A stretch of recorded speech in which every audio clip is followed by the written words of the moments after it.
안녕하세요. 건강프라임 박종화입니다. 국내에서 암 다음으로 많은 사망 원인을 차지하는 질병이 바로 뇌졸중입니다. 뇌졸중은 뇌 혈관에 문제가 생겨 발생하는 질병인데요. 의식을 잃거나 신체가 마비되는 것이 큰 특징입니다. 오늘 건강프라임에서는 큰 후유증을 남길 수 있는 위험한 질병, 뇌졸중에 대해 알아보겠습니다. 뇌졸중은 뇌 혈관에 문제가 생겨 뇌 신경 손상이 초래돼 갑자기 나타나는 여러 가지 증상들을 말하는데요. 뇌졸중은 크게 뇌출혈과 뇌경색으로 나눌 수 있습니다. 이때 뇌출혈은 뇌혈관이 터져 머리에 피가 고이는 경우를 말하고, 뇌경색은 뇌혈관이 막혀 특정한 부위가 괴사하는 경우를 말합니다. 뇌졸중은 뇌혈관의 이상으로 갑자기 신경학적 장애가 나타나는 병인데 두 가지로 크게 나눠집니다. 하나는 뇌출혈, 또 다른 하나는 뇌경색입니다. 뇌출혈은 혈관이 파열되면서 뇌 안에 피가 고이는 병을 얘기하는 거고, 뇌경색은 이 뇌혈관이 막히면서 뇌로 피가 안 가기 때문에 뇌 손상이 초래돼서 나타나는 병입니다.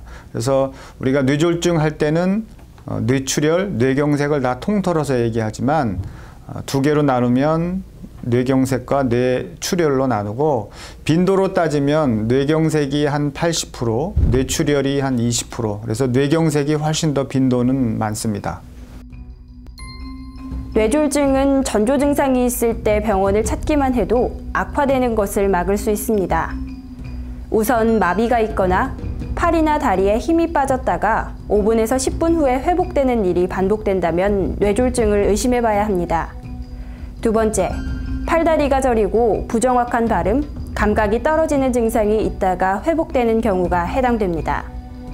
세 번째로, 시야가 캄캄해지고 안 보였다가 보이는 가벼운 증상이 반복될 때에도 뇌졸중의 전조 증상일 수 있습니다.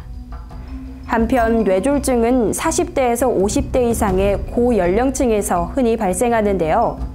최근에는 서구화된 식습관으로 인해 기름진 음식이나 자극적인 음식 섭취로 젊은 층에서도 발병률이 증가하고 있습니다. 뇌졸중은 무엇보다 후유증이 심각한 질병이기 때문에 예방이 가장 중요합니다. 뇌졸중을 예방하기 위해서는 고혈압, 당뇨 등 성인병을 사전에 예방하고 고기, 채소 등의 음식을 골고루 섭취하는 것이 중요합니다. 흔히 고기는 뇌졸중 환자에게 좋지 않다, 이렇게 말하는 경우도 있지만 이는 틀린 말로, 고기도 적당량은 먹어주는 것이 좋다고 합니다. 두 번째, 적당한 운동을 하면서 술, 담배를 피해야 합니다. 세 번째, 뇌 혈액순환을 도울 수 있는 통째로 갈아 만든 홍삼이나 생수, 생천국장, 채소와 과일 등의 음식을 충분히 섭취하는 것이 좋습니다. 마지막으로 뇌졸중 중 뇌경색 환자의 경우에는 전문가와 상의 후 아스피린을 섭취하는 것도 도움이 된다고 합니다. 뇌경색과 뇌출혈에 따라서 아스피린이 독이 될 수도 있고 약이 될 수도 있습니다. 뇌경색에는 아스피린이 약이 되는 것이고요. 뇌출혈 환자에게 있어서는 아스피린이 독이 됩니다. 왜냐하면은 뇌경색 환자인 경우에는 혈관이 많이 고지혈증 때문에 많이 막힌 경우도 있고 좁아진 경우도 많이 있는데요.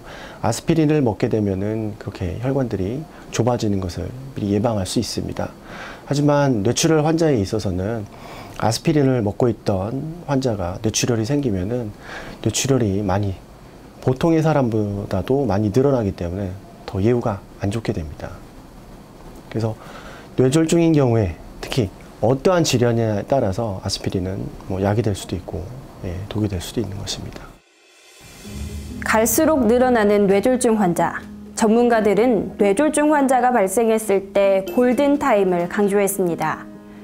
최근에 병원에서 사용되는 혈관을 뚫는 약을 쓸 수 있는 시간이 약 4시간 반 정도밖에 되지 않기 때문인데요.